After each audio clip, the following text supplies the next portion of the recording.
And so on the one hand, we have to keep that in mind, that ultimately every Jew, every person, every neshama has full access to the deepest elements of Torah.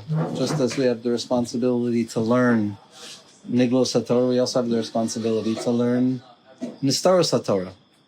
And that in the future, for whatever this might mean, a person will be asked about their capacity to have studied Niglos HaTorah, and they'll also be asked if they studied Pnimiyus HaTorah, if they were Doresh the Merkava. And not only that, but there's a medrash that the Shem brings that the main question ultimately in the future is going to be, did you spend time learning Pnimiyus HaTorah? Did you really try and understand the sheer koma of HaKadosh Baruch Hu Kaviyachol, the shape through which Hashem reveals himself? And so Pnimiyus HaTorah is not something that's relegated only to those who know and those who have access. Maybe once upon a time it was. But nowadays, it's incumbent on each person to understand the basic dynamics, the basic structure that the Arizal was giving us, a full picture of the Arizal system. And for that, we have to look at his main student, Rav Chaim Vital. To become Mikubalim is certainly not what we're doing, right? The goal is not to become people through this shiur necessarily who try and reach levels or try and, claim to have knowledge of the concepts in ways beyond. What I want to try and do is really give a general introduction. We're not going to learn how to make a golem? We're not going to learn how to make a golem. That's our Sefer Yetzirah session.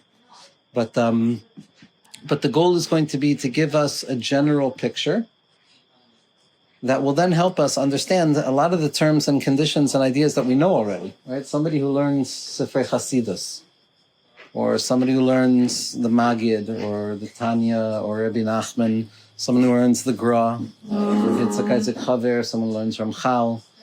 We're exposed already to the ideas that are given over by the Arizal. There's really nobody who has read some sort of machshava or machshavas Yisrael that hasn't been exposed to the concepts of the Arizal.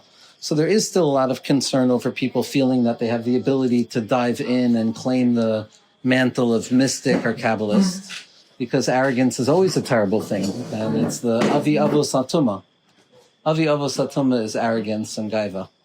And so when it comes to knowledge that some people don't have access to, and to think that I now know what other people don't know, the risk is that will create some element of gaiva. The Baal Shem Tov on his deathbed, the Baal Shem Tov said, and he screamed out, Al tavieni lidei regel gaiva. Don't bring me, God forbid, to a place of gaiva.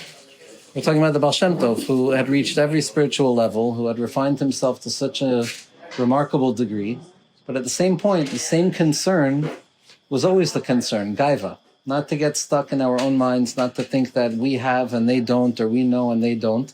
And as long as the person is entering in with the proper intentions, then the words of the Arizal through his student Rav Chaim Vital are not only going to be informative, but they're going to be healing.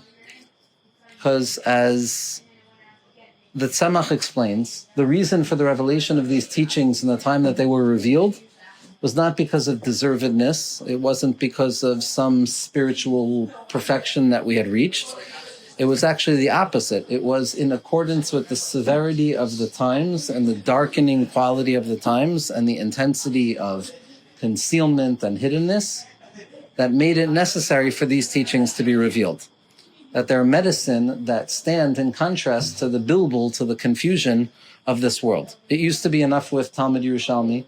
That would be enough to clarify all of the dinim and the klipos and the concealment in the world. And then that wasn't enough, so we had to become exposed to Talmud Bavli. And the Bavli is more intense. The Bavli is where a person has to really engage in an immense amount of work to break through the klipos, to break through all forms of concealment.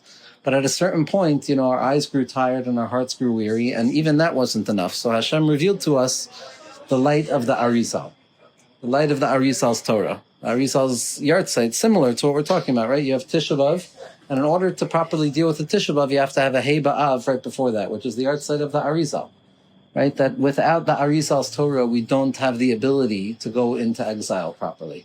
We don't have the ability to make sense out of exile. It's Pnimiyus HaTorah that gives us the ability to make sense out of exile and to see the process of concealment as something other than despair-inducing. And so there's a necessity of entering into the words of the tzaddikim, especially Reb Chaim Vital. Now, Otzros Chaim, without going into too much of the textual history of it, is a unique sefer in the sense that it is seen as a real introductory sefer that conveys the general shape of the Seder HaHishtalshelus without many of the complicating particular points that are expressed in the other most important sefer called Eitz Chaim, Kadisha.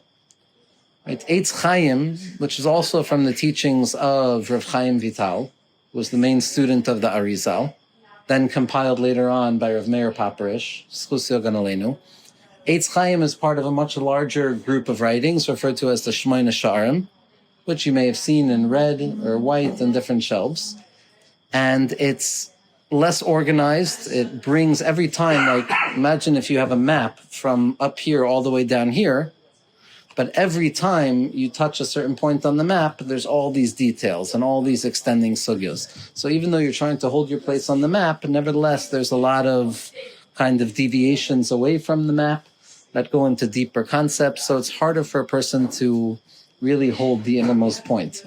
Otzros Chaim was seen as being a sefer that conveyed the innermost kernel or the skeletal system of the Arizal without a lot of the not secondary, but additional pieces and concepts that may take a person away from getting kind of the clarified picture.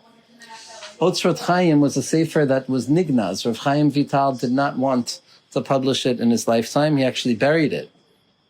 And I believe it was buried with him.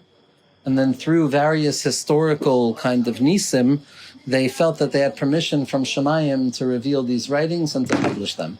Now, this is the only thing that I want to point out. Otzros Chaim means the storehouses of life, right? The storehouses of life. Rav Chaim Vital, his name is Chaim, and also Vital in Italian means vital, right? Vitality, Chayus. Right? Chaim Vital, Ilona de Vital is the fount of vitality. What's the connection between Chaim, Otzros Chaim, and Rav Chaim Vital? Ultimately, it's that the Arizal had a very specific goal in mind when he came to reveal his teachings. The Arizal wanted to rectify the historic mistake of eating from the Eitz Hadas Tovara. Right? Adam Arishon partook of the chait of the Eitz Hadas. The Eitz Hadas is a descent away from clarified wisdom and certainty, and a descent into doubt, into two-sidedness, right? The biggest issue in the world, no matter how we slice it, is coming to think that there's two rather than one, right? That there's more than one thing in existence. Eitz Hadas tells us that there's Tov, there's Ra, there's this and that. And once there's this and that, we're already outside the realm of unity. The Eitz HaChaim is the revelation of unity. It's the Gilui of Or Ein Sof, the fact that all that exists is HaKadosh Baruch Hu. All that exists is the infinite light of HaKadosh Baruch Hu and the essential infinite light of Hashem.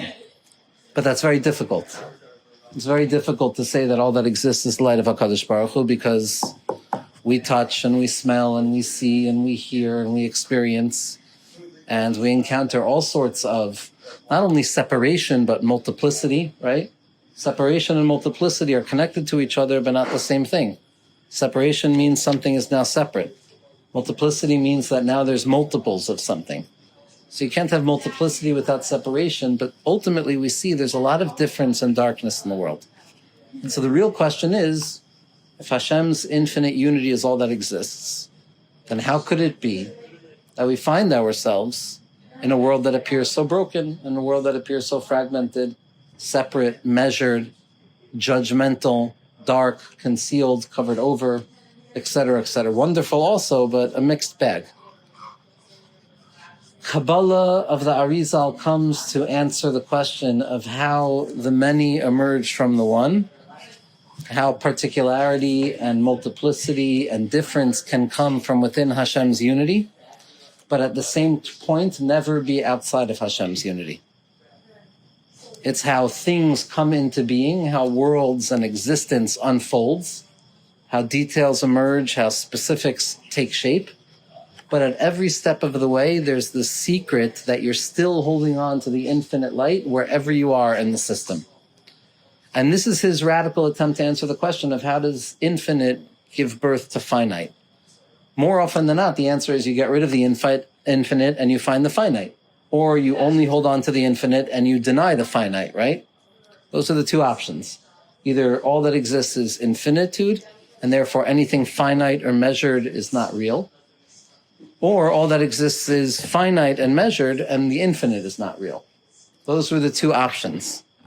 Both of those are referred to in different forms of heresy, right? There's kofer be'ikr, the denial of the essence, and kotzetz benetios, cutting the cords. Somebody who feels that all that exists is the infinite light of HaKadosh Baruch Hu, but denies this worldly existence, that's referred to as kofer be'ikr. They're denying the most important point, which is that Hashem wants to reveal himself down here in this world. Somebody who only takes this world and cuts themselves off from the infinite light above, that's called kotzetz benetios. That's where they're cutting the cords, and they're only taking the low thing without attaching themselves to the upper realm. The job of the Arizal was to teach us how to hold both at the very same time. How to understand that the infinite light remains the infinite light, and that no matter what changes appear to be taking place, there's no actual change that's taking place, because infinitude in its truest sense is unchangeable and indivisible. But at the very same point, there is the secret that Hashem desired to reveal himself through many expressions, many different names, many different worlds, many different parts, many different extensions of his light, many different rectifications. And so we have unity and multiplicity, and what the Arizal is coming to teach us is how when you're holding on to all of the points and the parts, you have to also remember that the infinite light is still there. And when you're thinking about the infinite light, you have to keep in mind that it also takes into consideration all of the worlds that are going to follow. This was what the Arizal came to do, as we're going to see. As I understand it, the whole system is how does infinitude and finite relate to one another without either side losing its truth. Right? Without either side losing its truth, to take both at the same time. And we'll get to the reason for that and why that's important and why, according to the Arizal, God desired such a way of revelation. Why couldn't he just have revealed himself above without going below? But we're going to see that ultimately this process is going to bring us in contact with the many shapes, sizes, and different vessels and worlds that Hashem chooses to reveal himself to us. Everyone with me? Okay. So, Reb Chaim Vital is coming to restore us to a place of Chaim. He's coming to restore us to a place of unity. Chaim is unity. Chaim, life, is the ability to see the world through its true lens, which is Achdus HaBoira. Chaim ad olam. Death is pirud. Death is separation. Death is the biggest thing in this world that makes us feel like there's a split. Right? There's life and there's death. There's light and there's darkness. The Eitz Chaim is coming to remind us that in truth, everything is still contained with Hashem's infinite light. That's why it's Rav Chaim Vital. That's why it's Otzros Chaim. That's why it's Eitz Chaim. Because the Arizal wanted to give us life. The Arizal wanted to bring redemption. And redemption is fundamentally tied up with the revelation of the secrets of Torah. Because the more we come to realize the unity of Hashem, the more the concealment of this world loses its intensity. The more we're able to laugh at the world. The more we're able to call a bluff on the world's aggressiveness and thickness and severity.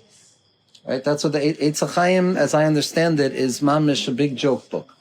This is how I understand it. And it's not for naught that who was the Ari?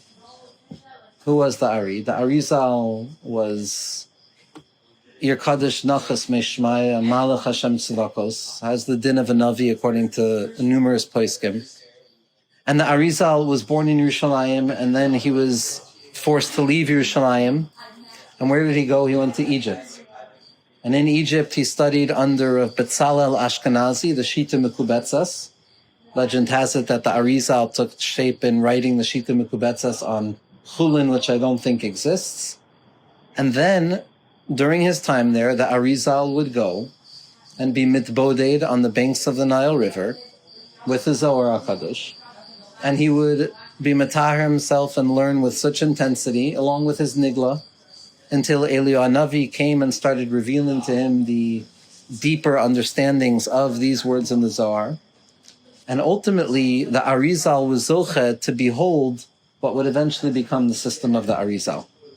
Now, it's not for naught that this took place Ervas Haaretz on the banks of the Nile River. Right? That seems to be the strangest place for the deepest light to come out. But this is the way it goes. First, the person is exiled from Yerushalayim. First, you have to be kicked out of Gan Eden. Then you go to outside of Gan Eden. You go to the banks of the Nile River. And it's specifically there that you come to realize, everything that appeared to be two is in truth one.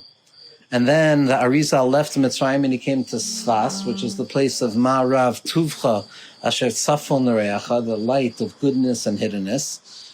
And when Rav Chaim Vital showed up, the Arizal says, I've been waiting for you my entire life. And we were zoichet to have Rav Chaim Vital be Mashamesh the Arizal for, I believe, 2.5 years or 2.25 years. When the Arizal, after telling the Talmidim in numerous ways that daven for me so that Mashiach ben Yosef not die, and after certain revelations, and Rav Chaim Vital pushed his Rebbe to give him teachings, and the Arizal felt that his time was over, and we weren't zoche to the final giluyim of the Arizal. Had we been zoche to a few extra years, the tzaddikim tell us that the Arizal would have been zoche to teach all of his teachings in accordance to Niglos HaTorah. Shas would be revealed to be what it truly is, which is a code of godliness, right? But unfortunately, we weren't zoche to it. But the year that the Arizal, that everybody was fervently expecting Mashiach, was, I believe, Tafshin Lamed Gimel. Tafshin Lamed Aleph. No? Tafshin Lamed Hey was when they wanted, right, Tafshin Lamed Hey was when they wanted the Geula to come. But the Arizal died in Tafshin Lamed Gimel. He died 2 years earlier. But the way that the tzaddikim read it is, Lo sira beisa mishaleg, hi chol beisa lavu shanim. That don't be afraid of the snow, because the house is kind of covered over in warmth. So, Shin Lamed Gimel, right? Shin Losir Meshalik, right? Shin Lamed Gimel was when he died, right? 400 years ago about. Don't be afraid of the fact that the Arizal died 2 years early, because Kol Beisa Lavu Shanim. Al Tikra Shanim, don't read it as kind of scarlet robes, but rather as Shnayim, as two. Meaning to say that the Arizal was going to return in two expressions, the Baal Shem Tov HaKadosh and Rabbi Nachman. And ultimately, don't be afraid that the Arizal didn't finish his job of teaching Pnimiyus HaTorah in accordance to the lowest vessels, because the Baal Shem Tov HaKadosh and Rabbi Nachman were going to come along later and kind of bring the Torah down to the place that it had to get to. But the goal was always redemption. The goal was always redemption.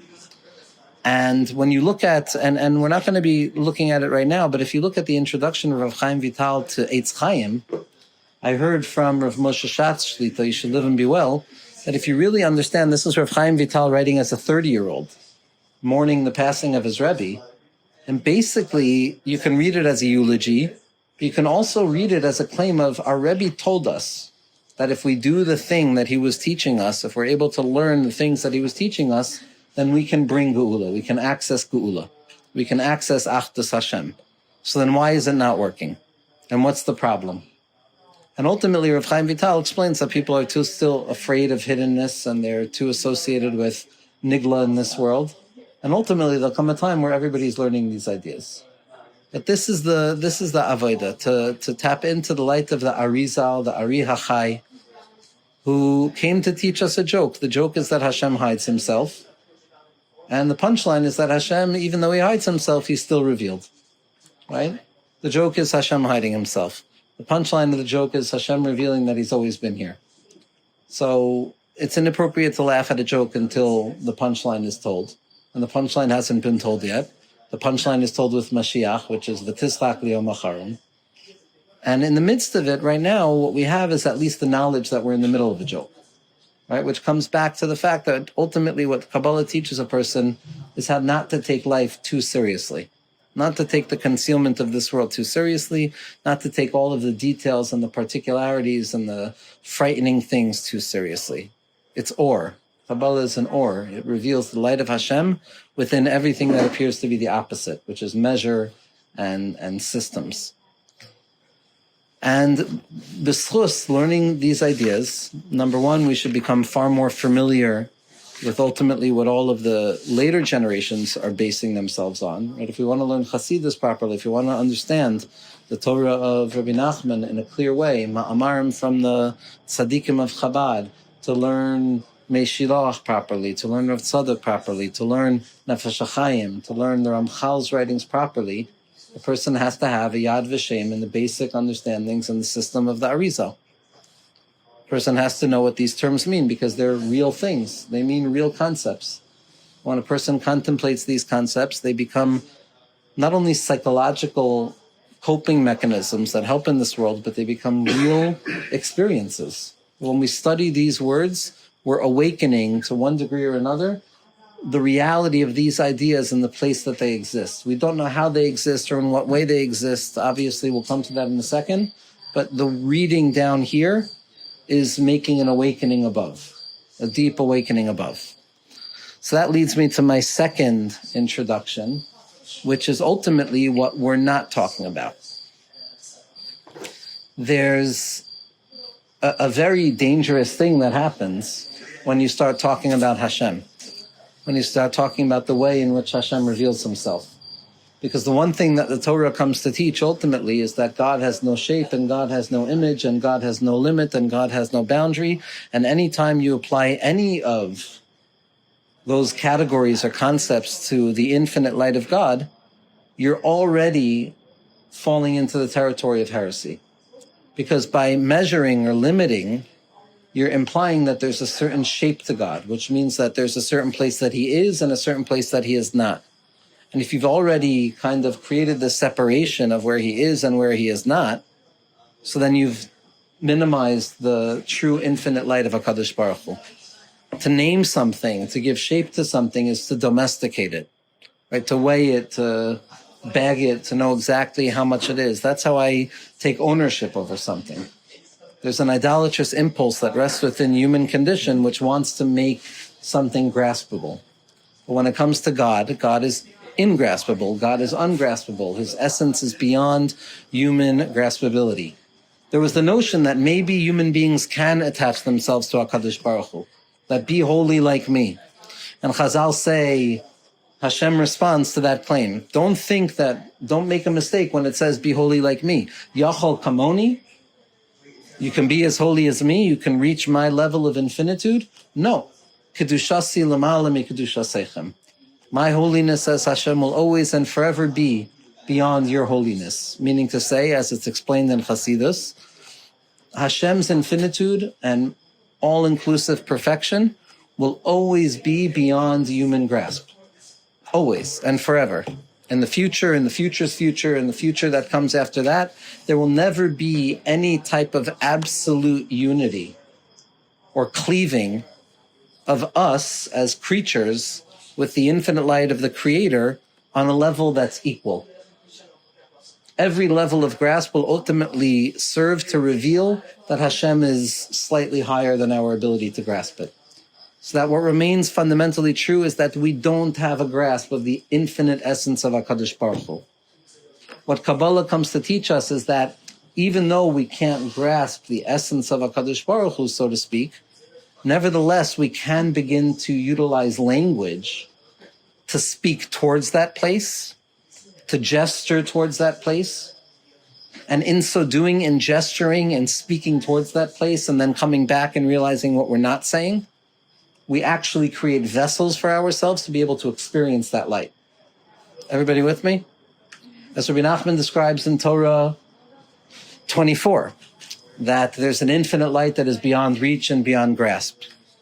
Beyond reach and beyond grasp, and in spite of the fact that there is an infinite light beyond reach and beyond grasp, the mind perpetually is in a state of an attempt to run after it and to catch it.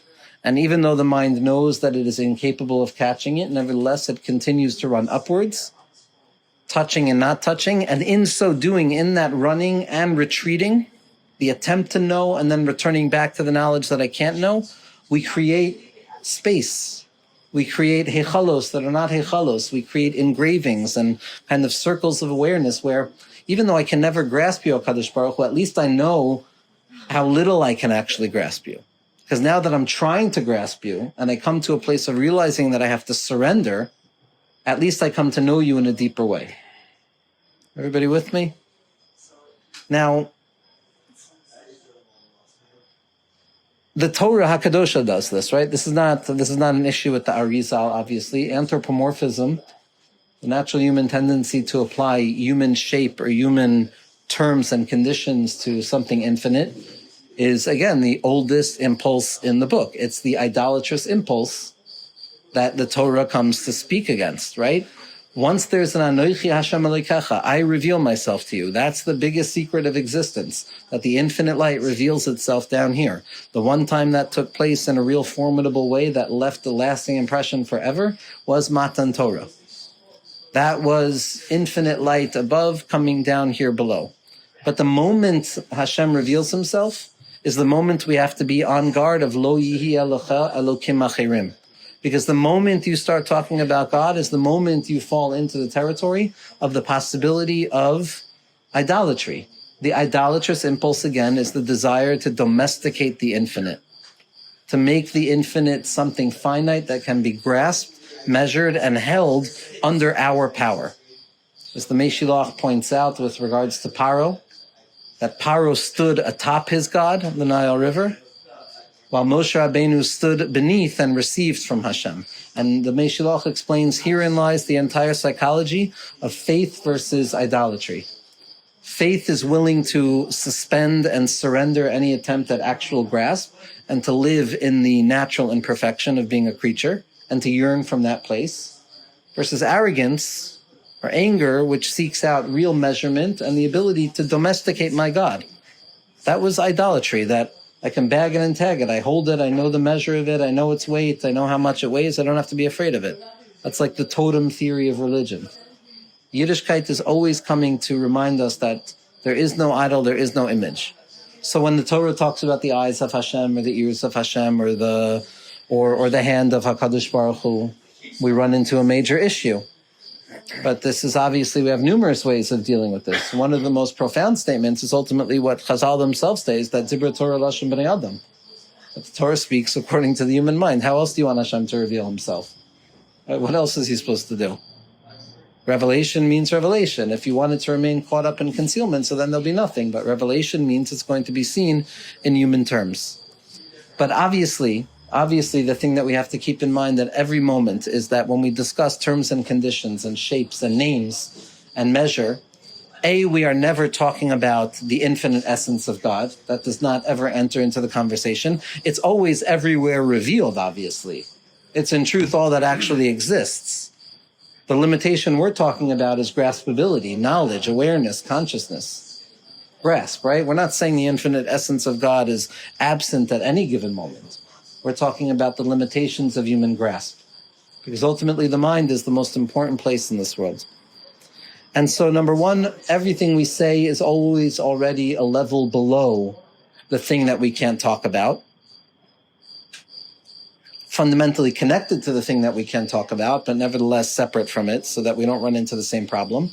And number two is that anytime we speak about names or measures or partsufim or Sefiros, they're real but not real at the same time, meaning to say they're meant to appear as holding devices, as something other than the infinite light of Hashem that serves as like this concealment container with different names and different potencies.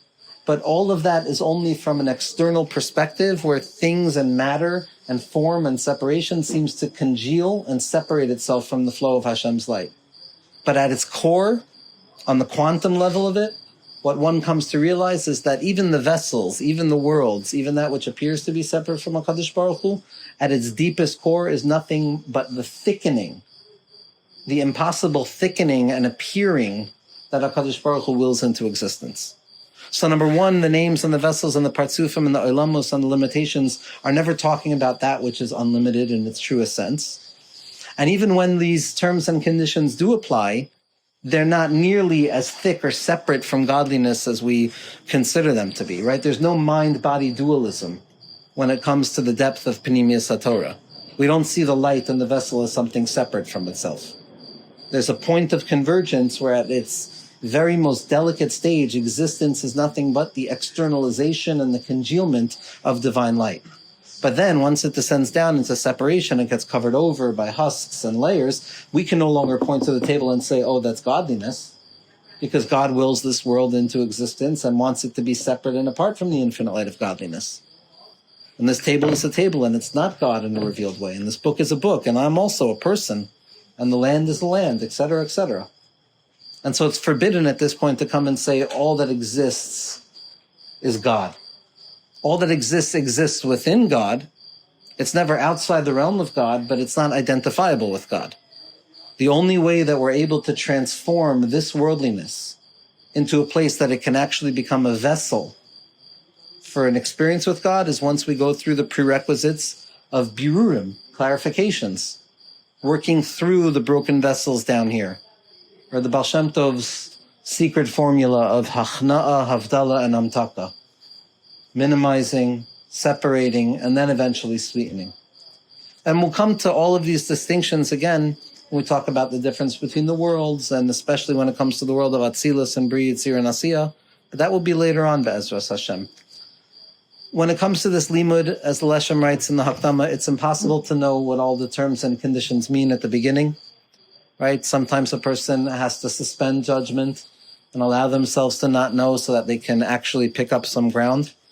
It's ridiculous. It's a big deal for me to be teaching Otzros Chaim only because we could be in Hakdamos our entire lives.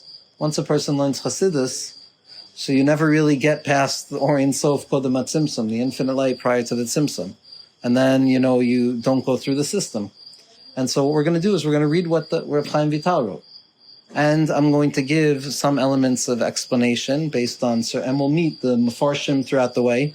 Right? Part of this is also going to be not just the textuality of it, but the history.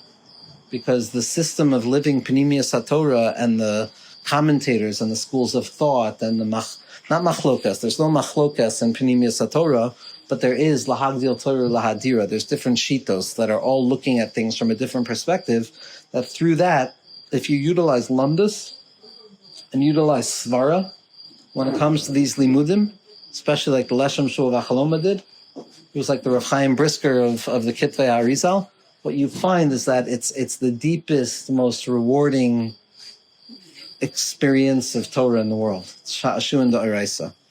And so we'll start slow, and we'll start in a very careful way. And again, ultimately, my interest is to try and give a shiur, but also to give a chabura, right? So I'm not interested necessarily in being the only person that's talking. I want there to be clarifications of the points. I'm going to hold and retain, quote-unquote, power to kind of redirect if things are going off course, because the goal of this is ultimately going to be to understand what the Arizal is saying through his student Reb Chaim Vital, right? It's easy to take one word and get lost 1,000 miles away. And that's Torah also, but for here we're going to try and keep it in the text. And in Be'ezras Hashem, we'll see where we can get to. And through the osios of the Arizal, we'll be able to be zocheh to a geula shlema. We'll be able to go from a Hey Av into a Tisha B'Av, armed with the knowledge that HaKadosh Baruch Hu is in the process. That's what the Arizal is revealing to us. HaKadosh Baruch Hu is in the process. And so tonight I just want to read 2 lines and then make any time for questions. What time is it, Chevra? 55. What? 55. Okay, perfect. Yeah, it'll be an hour or so or longer. But tonight I can answer any questions if there are any. But we'll read just so that we can read the words of Otzros Chaim. And we'll talk also, I'll print out, I don't know, there's so many copies of Otzros Chaim. This is the sefer that throughout history, when there was the development of Kabbalah yeshivos, right, which is primarily the innovation of the Sephardi school of Kabbalah, like Beit El and Nahar Shalom and all of these different yeshivos. I don't know exactly the timing, but at a certain point, Rav Chaim Orbach, who was the father of Rav Shlomo Zalman Orbach, had a dream. And he went out to meet his friend, and his friend had the same dream. and they realized that it was time to open up an Ashkenazi Kabbalah yeshiva. First one was Sha'ar HaShemayim in Yerushalayim, which is Rav Yaakov Meir Shechter learned there, and Rav Yitzchak learned there, and Rav Yitzchak Moshe Erlinger, all of the tzaddikim that we're familiar with, Rav Matal Zilber, they all learned there because Rav Fischl Eisenbach, Schus Ganalenu, was the Rosh Hashiva. But at that point, there was a certain barrier that had broken down, that now Ashkenazim were becoming exposed to Pnimiyus HaTorah, which also, to one degree or another, meant the merging of Lamdus and Svara and Sha'ashuei Da'araisa with a really technical system, right? Prior to kind of the innovation of Chassidus, there were many people who would look at the mechavnim, those who were technically going through the entire system of the Arizal, and say, well, you know the machine well, but there's a deficiency in the light, in the chayim. It's not shining forth. This is why Mashiach didn't come yet. So that's why it's so important to always, whenever we're talking about the Arizal, at this point, we're also talking about the Baal Shem Tov. Before the Baal Shem Tov, you could have spoken about the Arizal without the Baal Shem Tov. You could have. But once the Baal Shem Tov comes into existence, we can no longer separate the two. As the Baal Sulam says that Klal Yisrael is in a state of drowning. The Arizal comes and tries to lift them up by their shoulders, referencing to the head.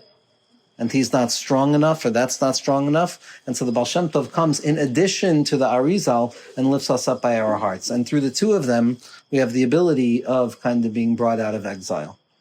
And so... What's Reb Nachman? Yeah, he's Rabbi Nachman is He gives you the it's an extension of the Baal Shem Tov HaKadosh. It's an extension of the Baal Shem Tov. All these other Ashkenazim learning the Kabbalah, they're learning Baal Shem Tov, or they're only... Back then, yeah, the Ashkenazi Mahalach, well, no. The truth of the matter is that there's a very real zerem and a real developmental field of Lithuanian Kabbalah of the Vilna Gaon. Look, when the Arizal was the Nahar, Hayotzim Eden, right? Gan Eden, the Eitz HaChaim, and the river that flowed out of that Nahar was the light of the Arizal. And it split into 4 heads. And these were 4 tzaddikim who lived very close in time. And they represent the 4 pathways of the light of the Arizal coming into the world. One is Rav Shalom Sharabi, the Rashash. One was Rav Eliyahu Kramer, the Vilna Gaon. One was Rav Moshe Chaim Litzato, the Ramchal. And one was Rav Yisrael Baal Shem Tov. Each of them developed their own school. For me, my bias is ultimately right that Kol HaNechalim Holchem El Hayam, and that halacha is like the Baal Shem Tov HaKadosh. Once we accept upon ourselves that halacha is like the Baal Shem Tov, the light that a person will receive from the Kabbalah of the Rashash, and the Kabbalah of the Ramchal, and the Kabbalah of the Gra, is a light that is far brighter than anything you can get by only learning the Baal Shem Tov. But it's still with the memory that all of these different zramim are all returning back to the derech of the Baal Shem Tov, which is derech of bittul. Derech of avodah l'maisa, and drawing the Shekhinah down into this world by way of bittul and real avodah. But the Vilna Gaon wrote more extensively and more intensely on Kabbalah and the depth of Kabbalah than really nearly any of the students of the Baal Shem Tov. I mean, there's comparable, but the Gra's Torah and the Gra's students is a world unto itself, and it's the Torah of the Gra that brings Geula. But ultimately, it has to be seen as well in the light of the Baal Shem Tov. The Svardim were always learning the Baal Shem Tov.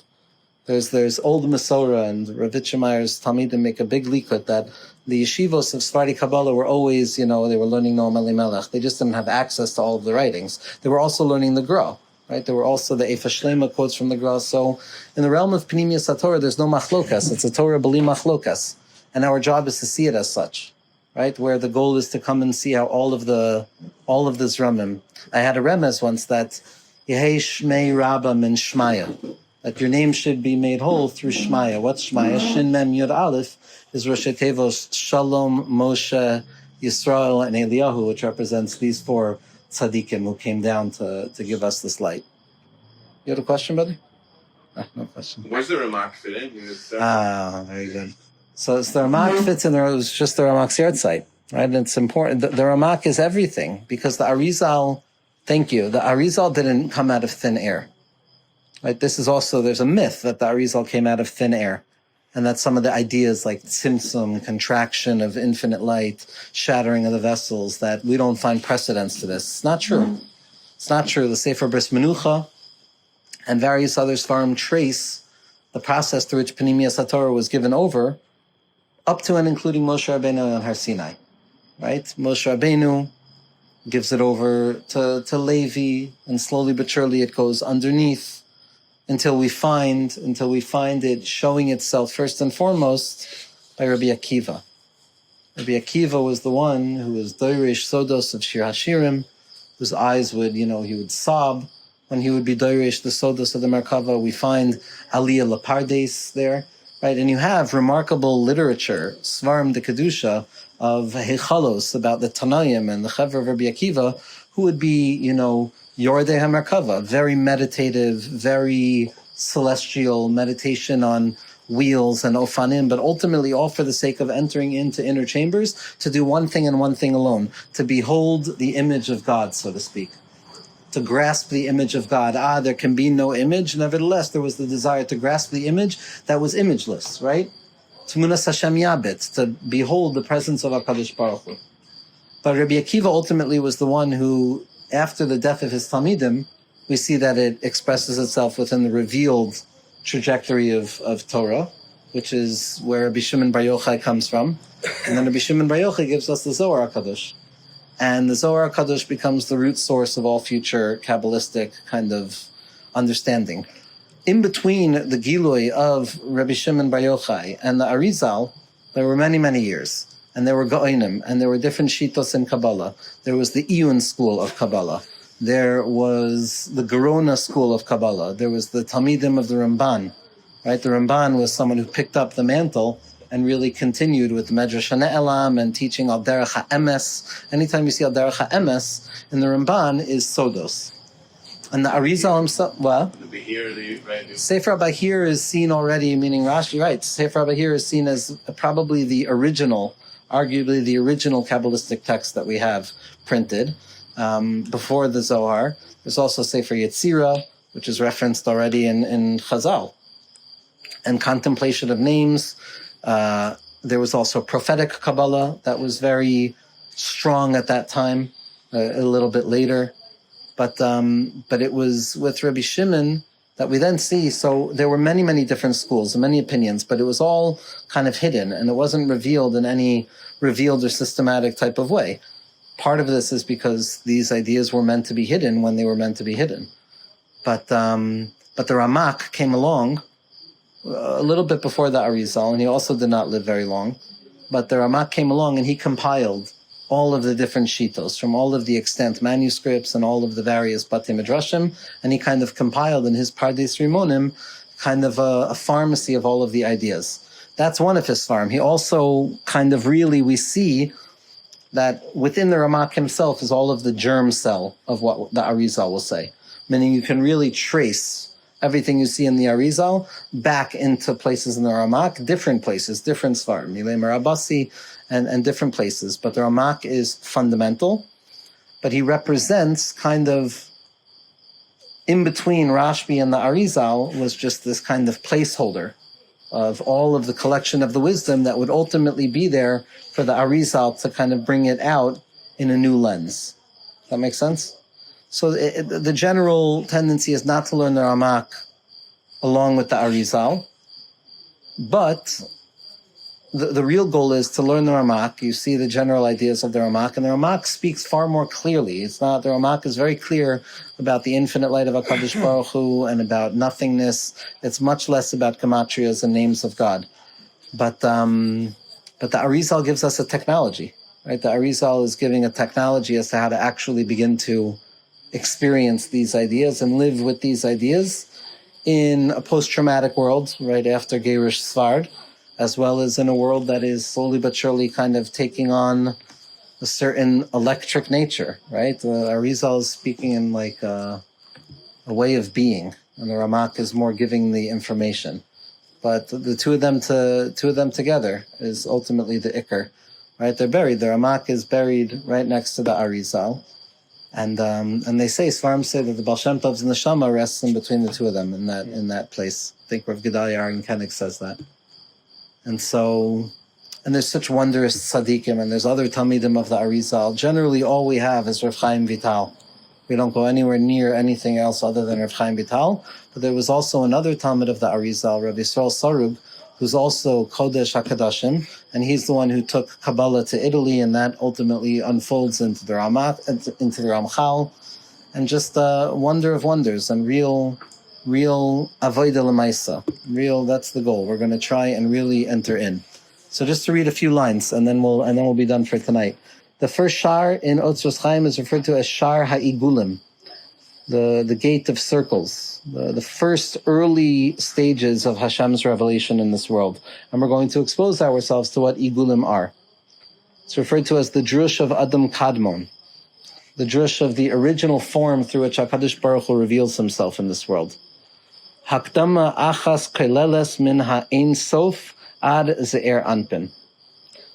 So all I want to focus on for today, because next week we'll go into the words themselves, Hakdama achas. Right? The writings of the Arizal are referred to as Hakdamos ha'Arizal. It's not just the Hakdama that's referred to as the Hakdama. All of the writings are referred to as Hakdamos, or Sha'arim, gates. And that's not by chance. The goal of these words is to gesture towards the opening of faith, and then something happens beyond the words themselves, right? But our job is to shed light and not to master. There is no mastery. Person can know the entire Eitz Chaim backwards and forwards, but that's not mastery. Mastery is recognizing that however far I go, I'm still holding by the Hakdama. It's all just Hakdamos, introductions after introductions after introductions, helping me realize that it's endless, right? Like the Baal Shem Tov says about Avram Avinu, that etalech lefanei ve'eheyatamim, walk in front of me and be whole. And the next moment we find that Avram Avinu is Yoshev Pesach HaOhel. So says the Heilige Baal Shem Tov, once you reach the loftiest level of Shar Hanun, the loftiest level where you've completed what you need to complete, the next stage is to realize that you're sitting at the gate and that you're at the opening. Not because you haven't gained anything, but every ceiling is the floor of the higher level. And so Hakdamos, it's just Hakdamos. And Be'ezras Hashem, they should be Hakdamos Ru'uyos for us to begin to become Kelim Ru'uyim, to taste of the Or Haganuz, and to be familiar with the Torah that Mashiach Tzidkenu is going to be Dorish. Right? We want to become familiar with the ideas so that when we see the Tzadikim, and we want to sit by the Morinayim, we want to sit by the Basayin, and we want to really understand what they were saying. Right? We don't want to just see the Chizuk Shabo. We want to understand why that Chizuk is real. And so we have to become familiar with the Osios of the Arizal so that we can be Nehne from the Batei Midrashim of the Tzadikim, Be'ezras Hashem. Okay, Shkaya Chavra. Shkaya.